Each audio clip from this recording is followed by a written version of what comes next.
The white rag came up on a bayonet across 40 yards of snow, and Sergeant Tom Ridge dropped to one knee with his carbine still on the German who was holding it. The German did not lower the rifle. He simply raised the white rag higher, the way a man raises a flag in a courtroom he believes in. Behind Ridge, the 4 men of his recon patrol froze in the dark spruce, and the only sound was the wind across the snow crust. It was minutes after 11 o'clock on the 24th of December 1944, and Ridge's patrol had walked into a clearing in the Ardennes that already had Germans in it. There were 6 of them. 3 stood in plain view in front of a low rise of broken pine boughs piled into a windbreak. 3 crouched behind it with rifles up but not firing. The one with the white rag was the closest, a young Feldwebel in a winter smock so thin it was visibly inadequate, no helmet, his head wrapped in a strip of grey blanket, his breath in slow round clouds. Sarge. That was Corporal Joe Manera at his right elbow, voice flat. Word. Hold. Sarge. That's a Kraut squad. They got us in the open. They didn't fire. Hold. Ridge had been saying it the same way for 9 days, since the German offensive broke open the lines around Saint-Vith and his recon patrol had been cut adrift from the 28th Division. Don't burn around. Don't burn a man. Get back to the line. They had eaten the last K ration on the 22nd and drunk creek water on the 23rd, and now a clearing the maps did not show. The young Feldwebel took one slow step into the open. He laid his rifle down in the snow. He raised both gloved hands, palm out, and called across the clearing in slow, careful English. American soldiers, we do not shoot. Tonight, we do not shoot. Manera made a sound that was not a laugh. Sarge. Stand down, Joe, I counted. He doesn't have 10 men behind those pines. Ridge stood slowly, the carbine pointed at the snow now. Smith, Boudreau, hold the flank. Manera, with me. Easy. We have a hot stove. We have food. It is Christmas Eve. Until the dawn, we do not shoot. Word of honor. Ridge heard the word the way a man hears a bell. He had been raised by a Methodist mother in a town in southern Indiana where the men of the church still meant what they said when they used it. He took 5 steps into the clearing, Manera came with him, the German took 5 matching steps and stopped. They looked at each other across 10 yards of trampled snow. The German was perhaps 23, skull thin, with the pale, unfocused grey eyes of a man who had not slept warm in a long time. My name is Hessler, Volksgrenadier. We are 6 men, lost from our company. Our orders were to take a hill. We could not find it. The stove is hot, the radio is broken. The war is... He searched for the word the war is somewhere else. Tonight. Sergeant Tom Ridge, US 28th Division, 5 men, lost from our company also, last seen on the 18th. Bad days. For both of us. Word of honor, Ridge said. Until dawn. Until dawn. They did not shake hands. Hessler stepped back 2 paces, turned, and walked back toward the windbreak with his shoulders square and his rifle still on the snow. Ridge watched him go. Then he called over his shoulder. Smith, Boudreau, Watson, come up. Slow. The 3 came across in single file. Rifles ready, eyes moving, men who had been told their whole lives that the world was simple and who were beginning to suspect that it wasn't. What waited on the German side was a low shelter of pine boughs and a shelter half stretched over a fallen log. Behind it, a Hindenburg stove the size of a coffee tin was burning a pressed peat brick, and on top, in a battered mess tin, a stew was steaming. 2 of the Germans were older, perhaps 40, with the heavy shoulders of farmers. 2 were boys. 1 could not have been 17. The last was a thin, dark-haired man with wire-rimmed spectacles, a corporal's tress, and a leather binder he kept under one arm as if it were the last thing he owned. Hessler made introductions. The older men were Stein and Vogt, Pomeranian. The boys, Berger and Klein, were from a village east of Cologne. The corporal with the binder was Paul, who had been a piano teacher in Dusseldorf. It is not much, Paul said quietly, opening the binder.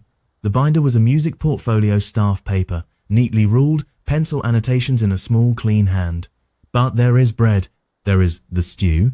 There is a piece of chocolate, also 1 square, from a packet that fell off a truck near Houffalize. Tonight we will eat it. Ridge reached into his musette bag. We have 2 cans of pork loaf. We were saving them for tomorrow. Tonight we will open them. He set the cans down beside the stove. Christmas Eve. Christmas Eve, Hessler said.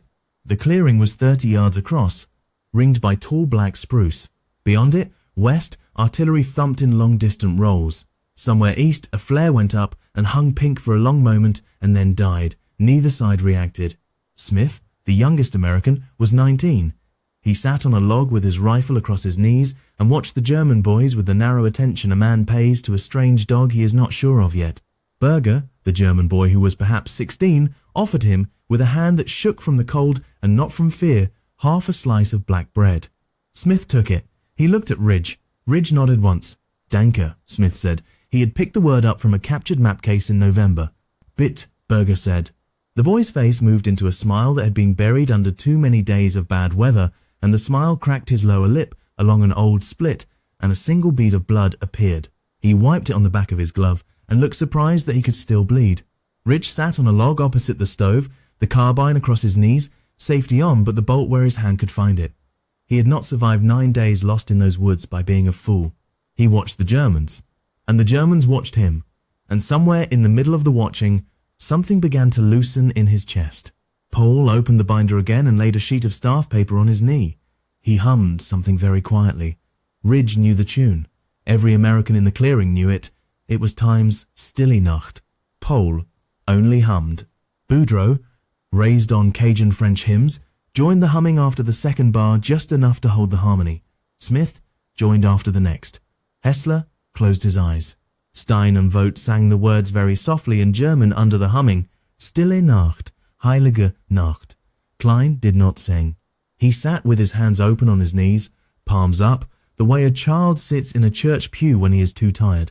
The hum carried out into the clearing and was eaten by the snow. When it was finished, no one spoke for a while. The stove ticked. Ridge realized he was crying without sound, the tears freezing on his cheeks before they reached his jaw, and he wiped them with his glove and was not embarrassed, because every man in the clearing on both sides was doing the same. In Düsseldorf, Paul said, after a long minute, I had a Bechstein, my grandfather's. I taught the children of the neighborhood. There was a girl named Lotte who could not get her left hand and her right hand to obey her separately. She wept. I told her the two hands have to learn to forgive each other. She remembered, and she played her recital piece, and she did not weep that day. He looked at the staff paper. I think the Bechstein is finished. I do not know about Lotte. Ridge had taught high school history in Bedford, Indiana, for 2 years before the draft notice arrived in February of 1943.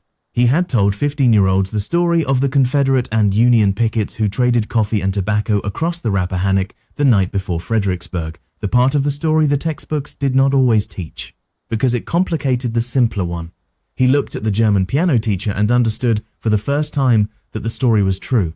I taught school too, he said. History. To boys about the age, he nodded at Klein, of your young one. Paul smiled. We are both, then, in the wrong business tonight. Tomorrow we will be again in the right one, for tonight perhaps not. The stew went around, the pork loaf went around, the square of chocolate was broken into 11 pieces with Hessler's pocket knife on a mess tin lid, and each man took one. Klein, the youngest German, held his piece in his palm a long time without eating it, as if he wanted to remember the feeling of having been given something. Then he ate it. His eyes closed. When he opened them again, he was crying too, very quietly, and Berger reached over and put a hand on his shoulder. Watson, the patrol's BAR man, who had not spoken since the white rag came up, finally said, Sarge, the kid. Ridge looked. Berger was sitting against the windbreak with his right hand pressed under his ribs. Under the hand the smock was dark and wet. He had been wounded earlier in the day, probably hours earlier, and had said nothing. Pole, your boy's hit. Pole was already kneeling beside him. Hessler too. They opened the smock, a small entry wound under the rib, clean, and an exit at the back, also clean. The bleeding had slowed, but not stopped. Pole said something to Hessler in low German. Hessler shook his head. We have no good bandage. There was a fight this morning. We used them on Stein. Stein, the older Pomeranian, was bandaged across his thigh under the trousers. Ridge had not noticed. Smith, my pack. The kit. The American first aid kit came out, and Ridge knelt in the snow beside the German boy and worked the way he had watched a medic work on a Sicilian beach in 1943. He packed the entry wound with sulfur. He folded a clean dressing over both holes. He tied the cloth tight enough to make the boy gasp once and then settle. You are a medic also? Paul said. No, a teacher who paid attention. Berger said something in German. Paul translated softly. He says, please thank the American sergeant. He says he did not believe Americans were like this. Tell him we did not believe Germans were like this either. Ridge said, "that we were wrong, and that I am sorry we were wrong for so long." Paul translated. Berger closed his eyes and nodded. They sat with him until the bleeding settled. The artillery to the west kept its slow, distant rhythm and never came closer. Above the spruce, the stars came out in the kind of frozen brilliance that men who have lived in cities forget is possible. Paul took a sheet from his binder and showed Ridge a piece of music he had been composing in pencil over the past month, on whatever scrap he could find. He had no instrument. He composed in his head. He said it was for his wife in Dusseldorf, who, the last he had heard, was still alive. Ridge thought of his own wife in Bedford, whom he had married 8 days before he shipped out. He did not say it. He only said, "It is beautiful, Corporal. I would like to hear it played one day." "If God allows," Paul said, "I will play it for you. After. In a room with light. After." Just before 3 in the morning, the wind brought a sound across the clearing that did not belong, and Hessler was on his feet before the rest had registered it. He crossed the clearing in 5 strides, crouched to the edge of the spruce, and listened the way an animal listens. Then he came back fast. "There is a patrol. On the road. West of us, perhaps 200 meters. Coming this way." "Yours or mine?" Ridge said. "Mine. But not mine." Hessler's mouth moved in a hard, brief line that Ridge had begun to read as anger held down. "Waffen-SS. Not Wehrmacht. We saw them yesterday. They shot 4 of our own men for falling back from a position. If they find this, they will shoot you, and they will shoot us for talking with you. There will not be a trial." The clearing went still in a different way than before. How long? 8 minutes, perhaps 10. Paul was already folding the binder shut. Stein was up, supported by Vogt. Berger was being lifted by Klein and the other boy. The Hindenburg stove was kicked into the snow, smothered, the embers scraped under crust. The mess tins were stuffed into pockets. The white rag came down off the bayonet. "Sarge," Manera said, already moving toward the rifles, "we got to go." "I know." "Which way?" Hessler said. "East." "We will go south. There is a draw. We can move slow with our wounded. You go east, fast. Do not stop until you find your line." Hessler. "Yes. Thank you." Hessler nodded once. He took the white rag from his smock and held it out to Ridge. "Keep it. If they ask you tomorrow what happened, show it to your priest, not your captain. Your captain will not understand." Ridge took the rag. He folded it small and put it inside his field jacket, against his chest. Paul came forward and pressed something into his other hand, a folded sheet of staff paper, the piece of music for his wife. In case. The Americans melted into the spruce east, the Germans melted south.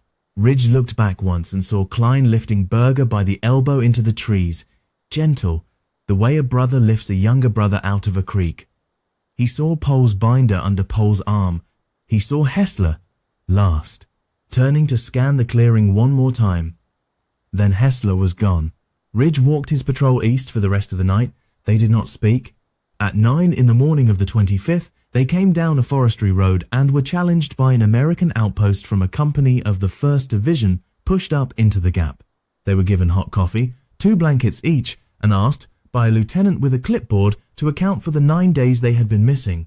Ridge accounted for 8 of them. He did not account for the night of the 24th. He never accounted for it. Not to the lieutenant, not in the after-action report, not, later, to the chaplain. He carried the small, folded white rag inside his field jacket to the end of the war, and when he came home to Bedford in October of 1945, he put the rag and the folded staff paper into a cigar box on the top shelf of the closet, and he did not open it again for many years. The piece of music he never had played. He did not know how to find a Dusseldorf piano teacher in the rubble of a city. He lived a long life. He taught history in the same high school for 34 years. When he taught the Civil War, he taught the pickets on the Rappahannock the way he had before the war, except now he taught them as a thing that had happened to him also. He only said that there were nights, in any war, when the men in the line decided, for reasons they could not later explain, to remember they were men first and soldiers second. The figures here are composite: a recon sergeant of the cut-off 28th, a Volksgrenadier squad lost on Christmas Eve of 1,944 inches, the snow above the broken lines around Saint-Vith, honestly framed as representative, not as verified record, Hessler the Wehrmacht conscript, Paul the Dusseldorf piano teacher, The boys, Berger and Klein, stand for the ordinary men the regime fed into the snow that winter, men who had not chosen the war and could not refuse it, and who in the small hours of one cold night chose, for an hour, to be human. The regime that put them in those uniforms was a criminal one. The men inside the uniforms were, many of them, not. The dawn came up on the 25th of December, 1944, clean and very cold, over a forest where, for one short night, some of the men in the line had remembered that the snow falling on them was the same snow falling on the other side. That was what Ridge taught, in his quiet way, to 34 years of 15-year-olds in Bedford. He never used the white rag, he kept it in the cigar box. But every winter, around the week before Christmas, he taught a single short lesson about a battle in the Ardennes, in which he did not mention his own name. And the snow, in the lesson, was always falling on both sides.